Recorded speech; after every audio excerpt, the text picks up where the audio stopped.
You already know we talk a lot about Social Security, SSDI, SSI, retirement, spousal benefits, survivor benefits, VA benefits, RRB benefits. These are the core programs that support millions of Americans each month. But what's becoming more common now, and what's truly different from even just a few years ago, is the growing talk and, in some places, actual rollouts of additional monthly checks from separate programs. That's the exciting part. We're not just talking about one check per month anymore. There's a real possibility of seeing more than one monthly payment depending on your eligibility and where you live. Over the last few years, especially since 2020, there's been a clear shift. Government and local leaders have been recognizing that the old systems alone might not be enough. The cost of living is climbing. Rents are higher. Groceries, gas, and health care are all more expensive.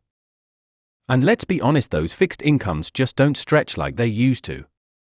That's why we're starting to see more programs being proposed and even launched, not just on a local level, but also on the state and federal levels.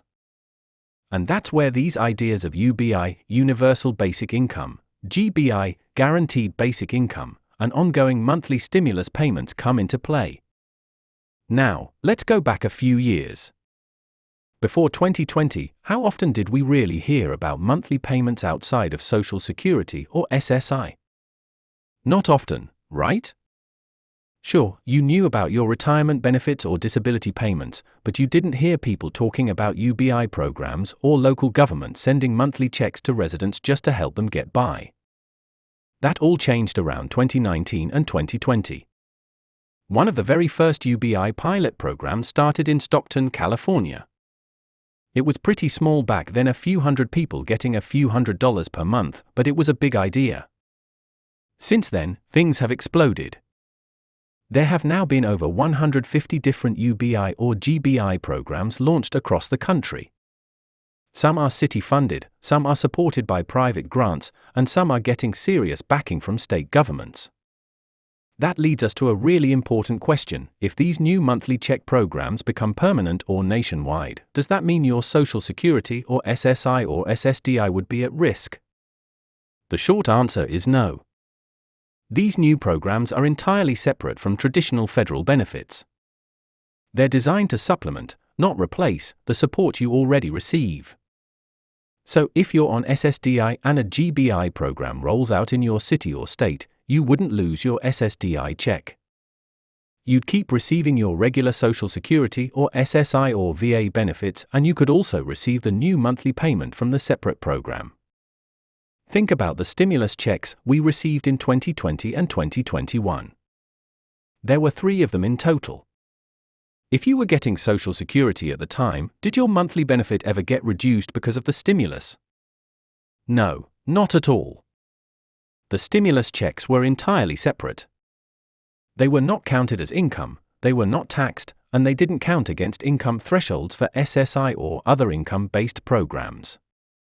That's how these monthly programs are also being designed to not interfere with your current benefits. If they're done right, and that's a big if, they should be considered a bonus or an extra cushion to help people who are already struggling to stretch their fixed income every month.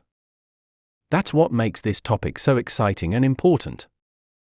For millions of seniors, people with disabilities, veterans, and low-income Americans, these monthly programs could make a real difference. And we're not just speculating here.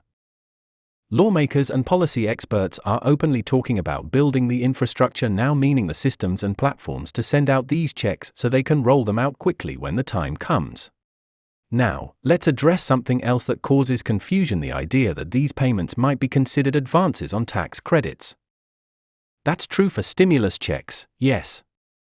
Technically, stimulus checks were advances on a refundable tax credit. But if you didn't owe taxes, or didn't even file, you still got the check. That's because the IRS used data from previous returns or even Social Security records to qualify people automatically. In most cases, people didn't have to lift a finger to get the money. And again, that same system could easily be adapted for UBI or GBI, especially if we're heading toward a world where monthly cash support is seen as part of the social safety net. And here's the truth: we're not just heading that way. We're already walking down that path. Cities and states are testing it. Lawmakers are studying the results. And people are realizing that this might actually work. It's not about handouts, it's about making sure people can survive, eat, pay their bills, and live with dignity, especially when living on a fixed income that just doesn't rise fast enough to keep up with real-world costs. We've seen people get excited about these ideas, and for good reason. When your rent goes up, but your benefit check stays the same, that's a crisis. When your grocery bill doubles, but your income doesn't, that's a crisis. These monthly programs aren't about luxury, they're about survival. They're about making sure people don't fall through the cracks. They're about helping seniors stay in their homes, making sure disabled Americans can pay for food and prescriptions, and giving families breathing room to get by. So let's recap. If you're currently receiving Social Security retirement, SSDI, SSI, VA, RRB, or spousal or survivor benefits, great. That's your main source of support. But if your city or state rolls out a new UBI or GBI program, or even if the federal government starts a nationwide monthly stimulus program, you could potentially receive both at the same time. That's not just wishful thinking. That's how the systems are being designed.